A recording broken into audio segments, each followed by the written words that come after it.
I think the hardest thing is you don't know what you don't know. So we talk about the risk. I think that is probably one of the things that does keep me up at night is the risk management piece of it.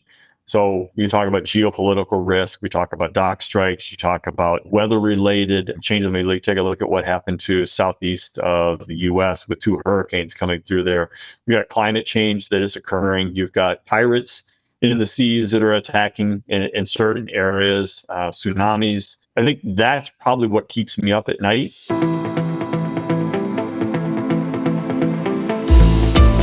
So welcome everyone to this edition of Smarter Sourcing. My name is John Pavia, and today we are joined by Brent Rohrs, the Vice President for Global Procurement for Mayville Engineering Company. Brent, thanks so much for doing this. You're welcome. Appreciate you being able to join me. So where are you sitting today physically? What state are you in? Physically sitting in Milwaukee, Wisconsin at our global headquarters.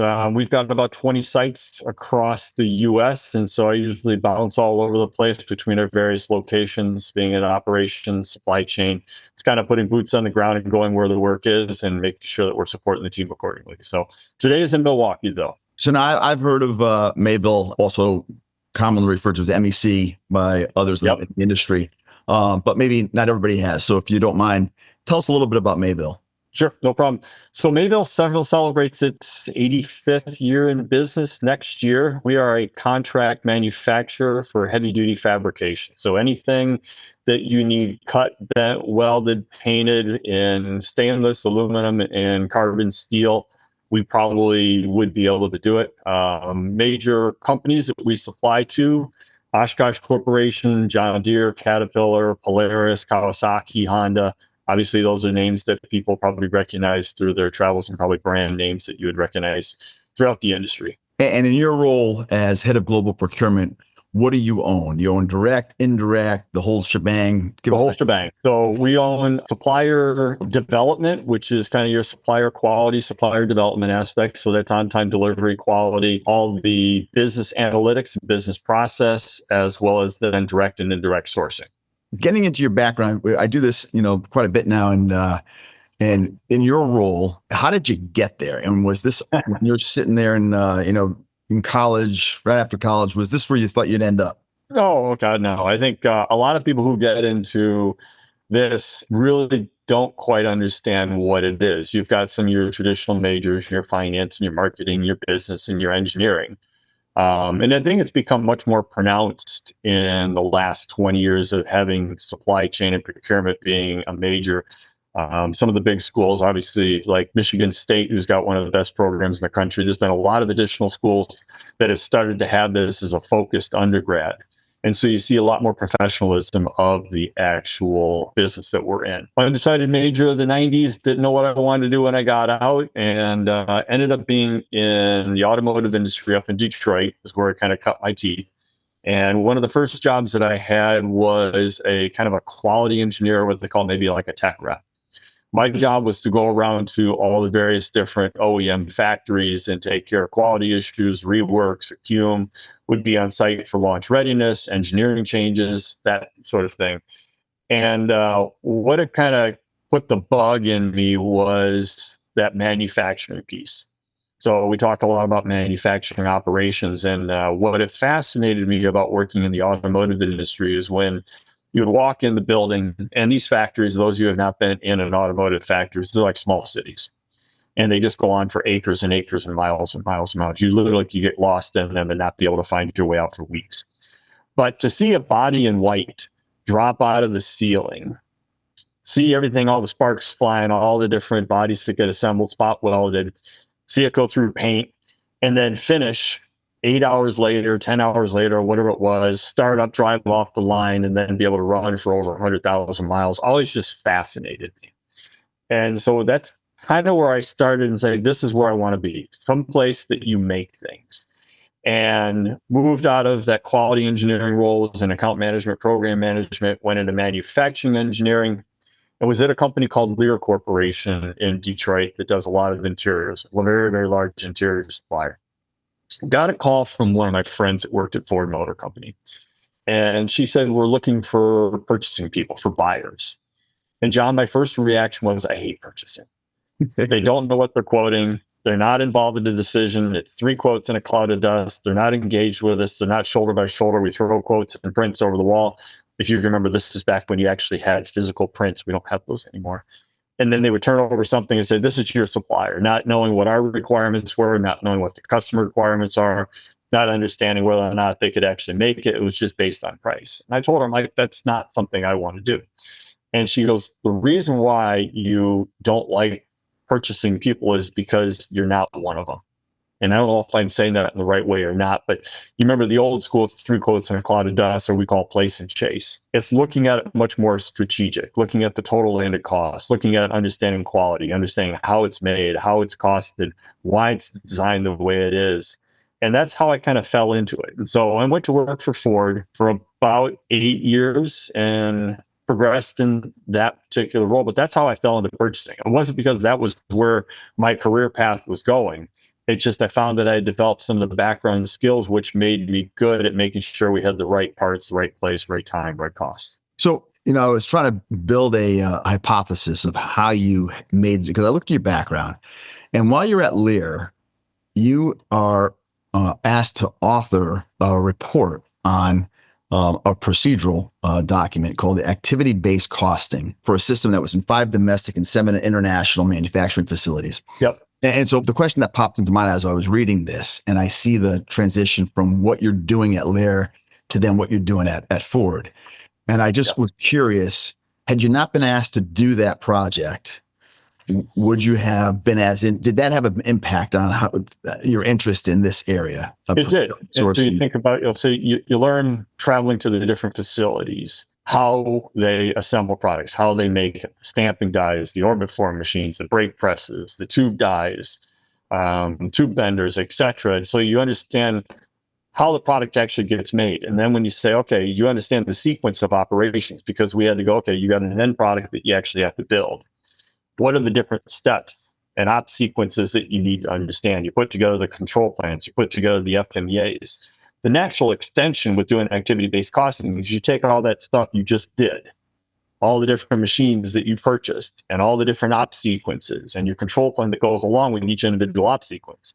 And all you're doing is allocating costs to it based on the machine. So your machine rate, your capital cost, your depreciation, your energy usage. It was a natural extension to learn how to take all the different stuff that I'd done over the last couple of years and then put cost to it. And so I think that's kind of what lended itself to being really good at Ford, is to be able to help them translate how you make something and then be able to say, okay, it should be about 50% material.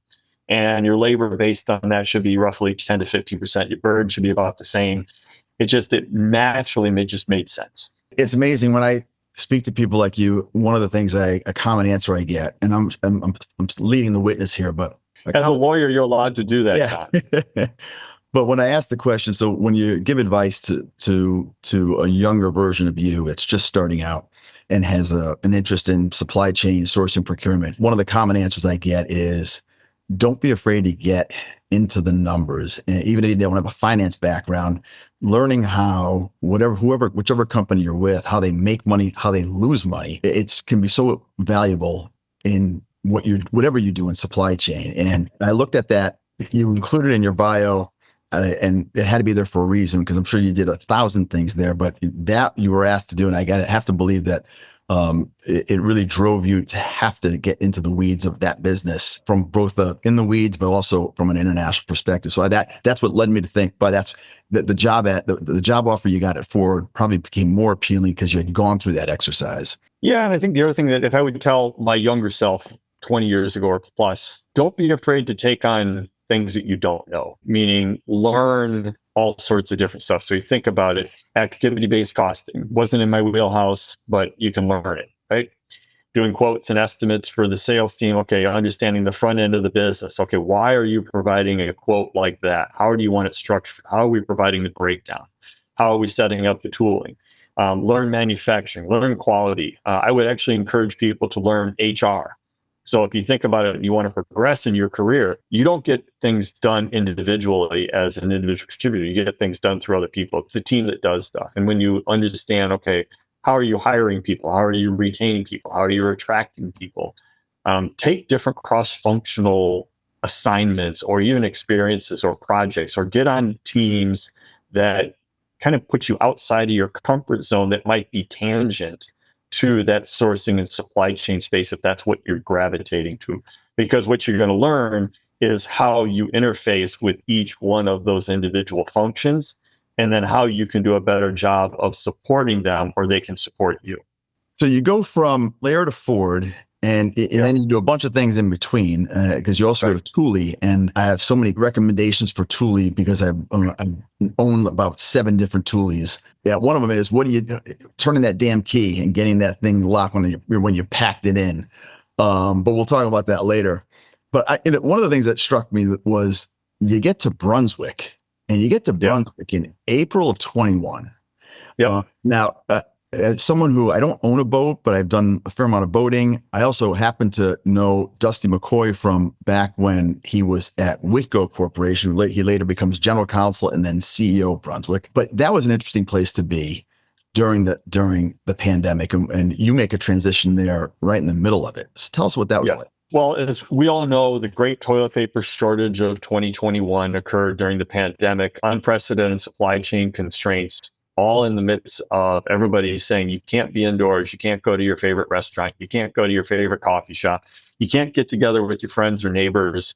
What are you going to do? National parks were packed to a point where people were trying to get outdoors. So, okay, let's go get out on the water. There's not going to be anybody really around you on the water. And so we had unprecedented demand for Mercury Marine engines, boats that the Brunswick Group provides, Boston Whaler, Sea Ray, and then all the ancillary components pieces. And so at the same time, I was put in charge of operations, and we had done a couple acquisitions and had put together a couple of businesses that were already acquired and part of Brunswick, all to try to form what was initially called Advanced System Group and changed the name to Navico Group. That was a very, very challenging time, but when you get thrown into it, you either sink or swim. Again, it comes back to, I talked about the HR piece.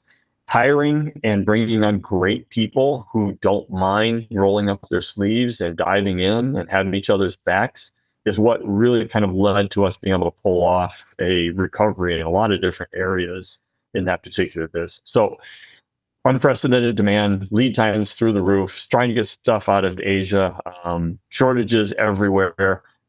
I hope I never have to go through it again in my career, but I would just kind of say that's probably a perfect storm for those of us in supply chain. And how did that impact you going forward when it came to things like contingency planning, looking at redundancies, et cetera, and trying to be more prepared for the next curveball that was coming out of left field?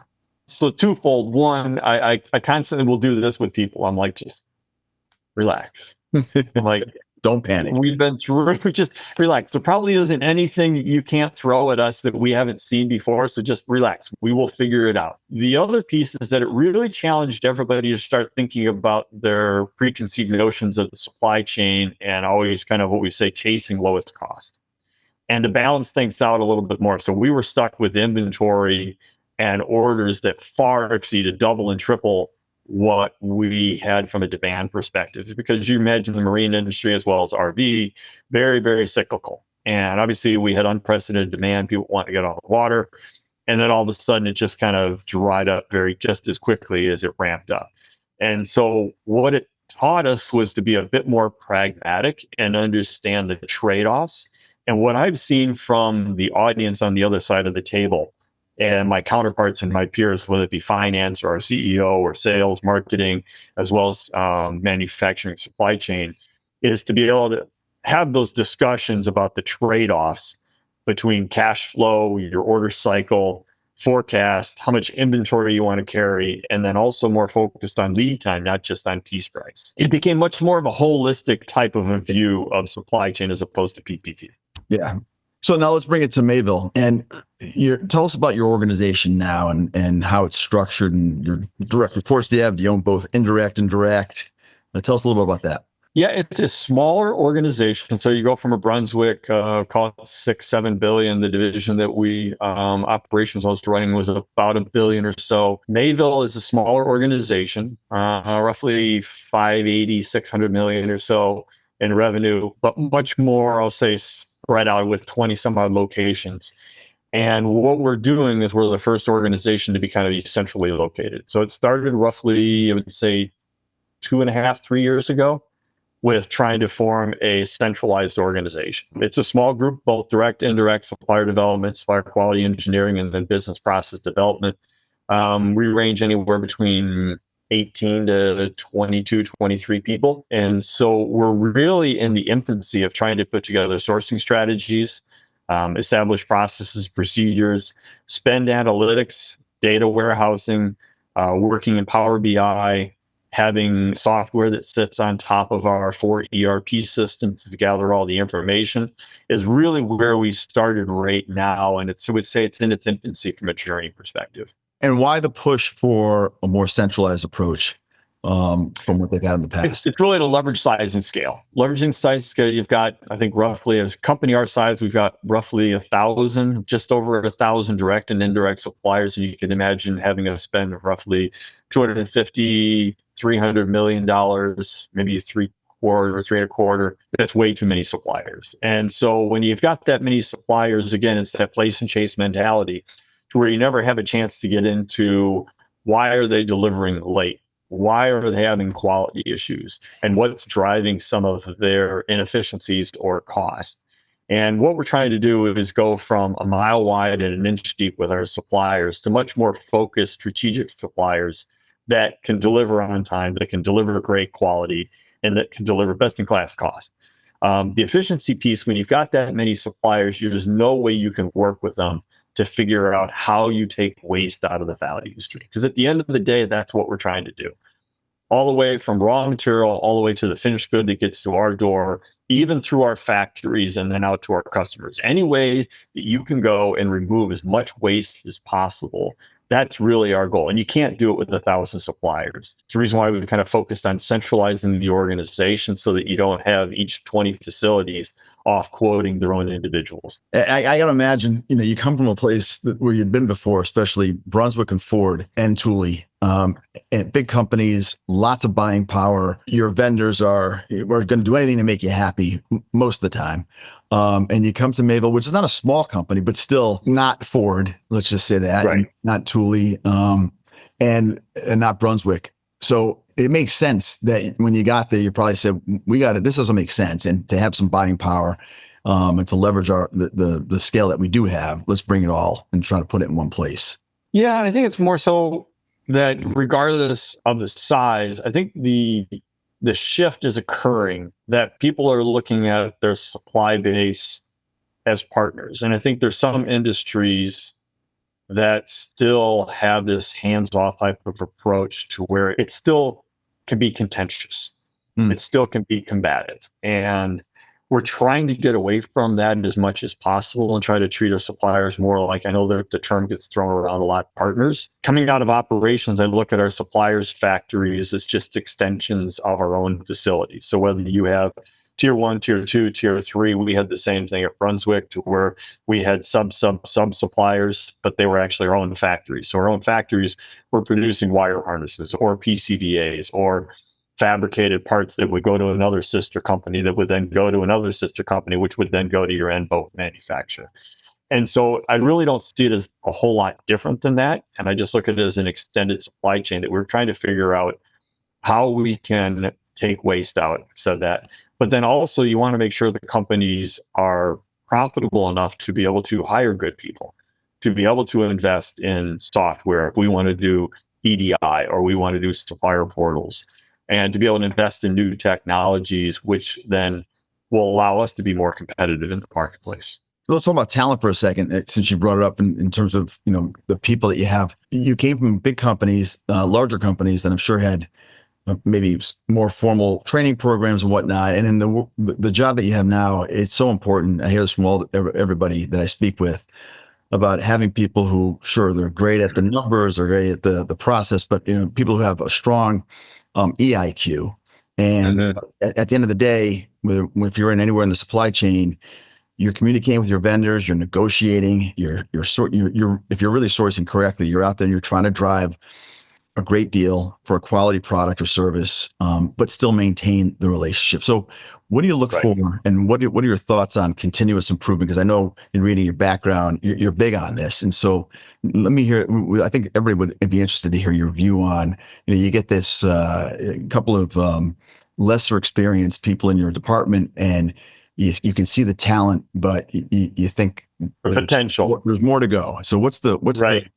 sit down speech that they get? I don't know if it's necessarily a sit down speech. There is that potential. What we've tried to foster is communal learning. And when I say communal learning, you take a look at a diverse group of individuals, and it could be diverse in terms of geographic location, diverse in terms of skills, temperaments, talents, gender, race, ethnicity, across the spectrum. And what we try to do is encourage everybody to share and speak up, right? I keep saying that everybody's got blind spots. I learned this from one of the presidents of Oshkosh Corporation, was talking to him, and he said, everybody's got blind spots. And the analogy used, if you ever watched a movie and you've seen people go into a building, a SWAT team, right? You've got one guy who busts down the door, you got another guy who's in, and there's always somebody, each one to the right and to the left. They've got their blind spots, they've got their flanks. They're always looking out for each other. And what I try to encourage everybody to say, speak up. Not everybody is omnipotent. I've got blind spots. And that's the reason why you try to surround yourself with different people who have got different backgrounds and different experiences. So while you may not necessarily be able to do, I would say, formal training, whether it's through like an Apex or through a university or some online training, like Gemba Academy or something like that, because of maybe the cost of it. And you just don't have that level of depth that you can bring people in with consultants per se. There's still a lot of knowledge that can be had across the enterprise. And so we think about how we develop our people. I've always started with looking right and then looking left at who we have within the organization. Because if you look, you're going to find some really smart people who are subject matter experts in their particular field that can teach us a lot. So it's not necessarily a speech, but it's an encouragement of what do you want to learn? And then what do we need to teach people? And then to utilize the people that you have that are within an arm's length as of before you go outside. Well, that's a great, I love that analogy. And I like what you said about blind spots. I remember reading Jack Welch's book, From the Gut, years ago. And I happen to live in an area that was 5 minutes from, or is 5 minutes from where GE used to be headquartered in Connecticut. And it is his last letter to shareholders, which everybody was really anxious to read because they knew it was his last one. He said the one thing that he regretted was that he didn't get force enough people out of the organization who he felt committed the first deadly sin in management, and that is not sharing knowledge and trying to be mentors, and especially the ones who, the hard ones were to fire were the guys that made their numbers every quarter, but they did on the backs of the people who work for them and not shoulder to shoulder with them.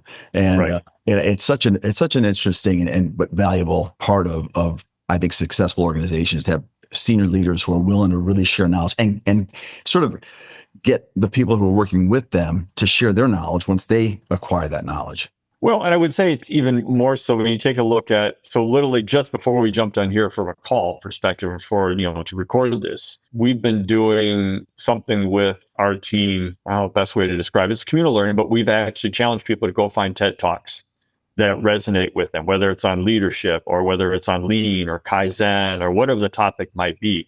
Find something that resonates with you. Bring it to us. The TED Talks are 15 minutes, right? And so bring it to us, whether it's an author or something, play it for us, and then tell us why it struck a chord with you and what you learned from it. And so that becomes part of that sharing. And so you learn things about people, about why they gravitate to certain TED Talks. And we pick TED Talks just because they're short, they're truncated. And then we get everybody on a call. It looks like the Brady Bunch all sitting on a Teams call. And the expectation is that people are engaged. They're taking notes just like I saw you doing, John. And that we have a little bit of discussion afterwards. Okay, what are the things that you took away from it? What are the things that you think we do well? And what are the things that we need to take away and do better? And so I wouldn't necessarily say it's from leaders, because on the team, we've got people who are recent graduates who are new within their career within that 2 to 3 year window. But then we've also got people who are more senior and only a few years away from, riding off into the sunset.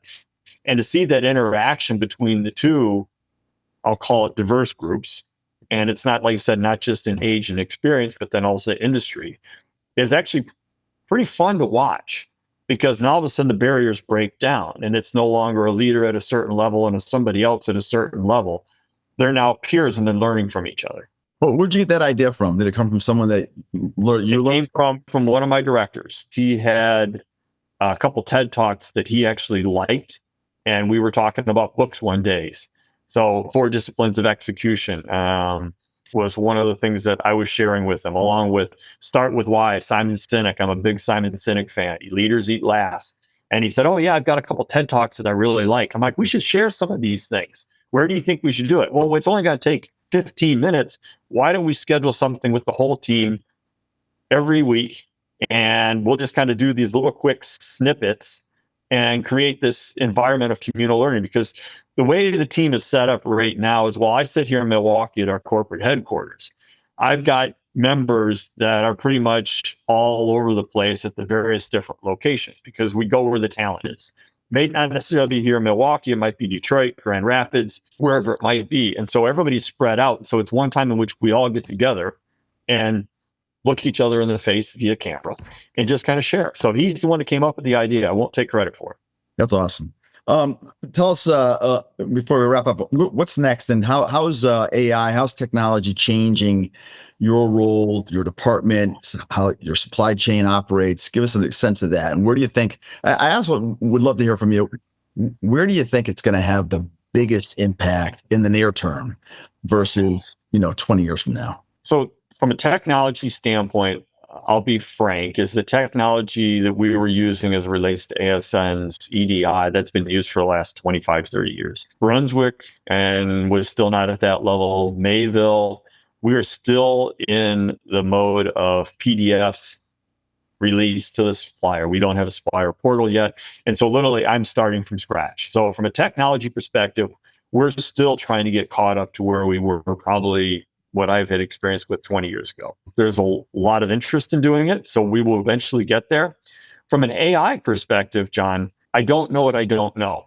I know that what we're trying to find is ways in which we can use AI to make our team's job easier, to make them more efficient, so that they're not pulling their hair out and dealing with a lot of the challenges they have. I just don't know where the best application is going to be for a lot of these AI tools. And so we were at the University of Wisconsin for a summit a few weeks ago, trying to learn more about it.